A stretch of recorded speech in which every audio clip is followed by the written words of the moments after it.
ভারতের জাতীয় সঙ্গীত জনগণ মন নিয়ে বেশ একটা বিতর্ক চলছে। এই বিতর্কের সূত্রপাতটি হচ্ছে ভারত এমন একটা রাষ্ট্র যেখানে জাতীয় সঙ্গীত এবং জাতীয় গীত দুটো আলাদা ভার্সন আছে।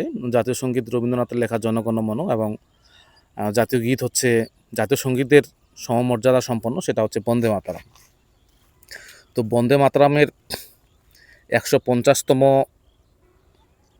বর্ষ উপলক্ষে বেশ বিতর্ক শুরু হয়েছে যে আসলে মর্যাদা কার বেশি হওয়া উচিত, জাতীয় সঙ্গীতের না জাতীয় গীতের, এবং রবীন্দ্রনাথের জাতীয় সঙ্গীতটা আসলে ভারতের জাতীয় সঙ্গীত হিসেবে উপযুক্ত কিনা। এই বিতর্কটা আসলে কেন? রবীন্দ্রনাথের জাতীয় লেখা জাতীয় সঙ্গীত নিয়ে বাংলাদেশেও বিতর্ক আছে, এবং দুই দেশেই এর বিপক্ষে যুক্তি আছে যে এটা জাতীয় সঙ্গীত থাকা উচিত কিনা, আমার সোনার বাংলাই হোক কিংবা জনগণ মনই হোক। এবং এই দুই দেশের যারা জাতীয় সঙ্গীত নিয়ে সমালোচনা করছেন তারা মূলত ধর্মবিশ্বাসের দিক থেকে দুটো পৃথক ধর্মের অনুসারী, কিন্তু আদর্শিক জায়গা থেকে তাদের অবস্থান মোটামুটি এক। আপনারা জানেন যে ভারতের জাতীয় সঙ্গীত নিয়ে যেটা বলা হচ্ছে যে এটা ব্রিটিশদের উদ্দেশ্যে, ব্রিটিশদের প্রশংসা করে রবীন্দ্রনাথ ঠাকুর লিখেছিলেন, এবং বাংলাদেশের যে জাতীয় সঙ্গীত সেটা নিয়ে বলা হচ্ছে যে এটা যেহেতু বঙ্গভঙ্গ নিয়েই লেখা, এটা এই ব্যাপারে কোনো সন্দেহ নেই। অতএব আজকের বাংলাদেশ নিয়ে যেটা লেখা নয়, এর সঙ্গে এটা সম্পৃক্ত কি না।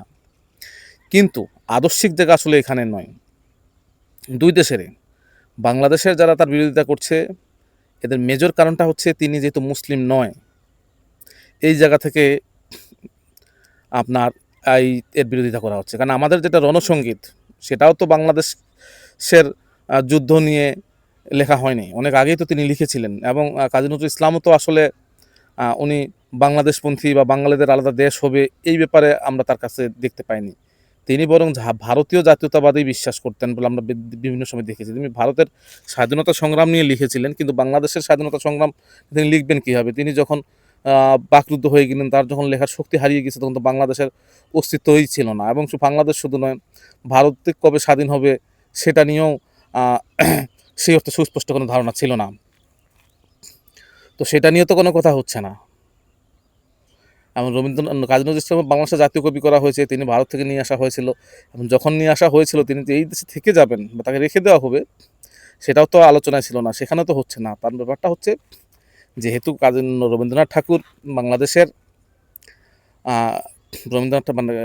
রবীন্দ্রনাথ ঠাকুর যেহেতু বাংলাদেশের অধিকাংশ মানুষের ধর্মবিশ্বাসের সঙ্গে তার ধর্মবিশ্বাস যায় না, সেই কারণেই। এবং আমি অনেক বাংলাদেশের বিখ্যাত আলেমদেরকেও দেখেছি যারা এই ব্যাপারে সত্য কথা বলেননি। যেমন বলা হচ্ছিল যে আমার সোনার বাংলায় তিনি যখন বলেছিলেন ওমা তোমার আকাশ তোমার বাতাস, তখন নাকি তিনি তার কালিমা সম্পর্কে বলেছিলেন। অথচ রবীন্দ্রনাথ ঠাকুরের ধর্মবিশ্বাস আপনারা জানেন, তিনি ব্রাহ্ম ছিলেন। ব্রাহ্ম একটা নতুন ধর্ম, যারা এক ঈশ্বরবাদে বিশ্বাস করে, যারা মূর্তি পূজা করেন না। মানে রবীন্দ্রনাথ ঠাকুর কালী পূজায় বিশ্বাস করতেন না, কালীতেও বিশ্বাস করতেন না, অন্ততপক্ষে অফিসিয়ালিতেও তাই। তার ব্যাপারে এটা বলা হচ্ছে। ভারতেও তাই, যেহেতু ভারতের অধিকাংশ মানুষ হিন্দু, এবং হিন্দু ধর্মের একটা সংস্কারবাদী আন্দোলনের সঙ্গে তিনি সম্পৃক্ত ছিলেন, অনেকে তাকে সেকুলার ঘরানার বলে থাকেন। সঙ্গত কারণেই উগ্র হিন্দুত্ববাদী যারা, তারা তার লেখা কবিতা বা গানকে জাতীয় সঙ্গীত হিসেবে নিতে তাদের প্রবলেম হচ্ছে।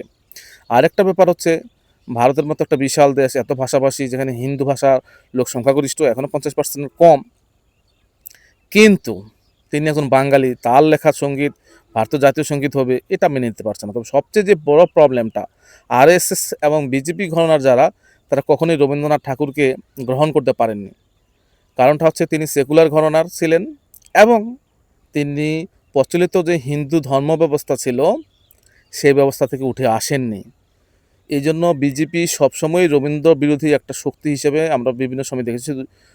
আমরা রবীন্দ্রনাথ বলেন, শরৎচন্দ্র বলেন, ঈশ্বরচন্দ্র বিদ্যাসাগর বলেন, এই নামগুলো বিজেপির কাছে একটা ভয়ঙ্কর নাম। এই নামগুলো তাদের আদর্শের বিপক্ষের নাম। তাদের আদর্শের সঙ্গে বঙ্কিমচন্দ্র যায়, তাদের আদর্শের সঙ্গে বুদ্ধদেব বসু যায়, যারা উগ্র হিন্দুত্ববাদী ছিলেন। তো তাদের লেখা জাতীয় সঙ্গীত হলে প্রবলেম নেই। এই কারণে বন্দে মাতরমকে তারা সামনে নিয়ে আসতে চাচ্ছে, কিন্তু জনগণ মনকে আসলে তারা সেইভাবে গ্রহণ করতে পারছে না। ভারতের জাতীয় সঙ্গীত পরিবর্তনের যে একটা আহ্বান, যে একটা আলোচনা, এই কারণে এই ব্যাপারটা এরকম হচ্ছে।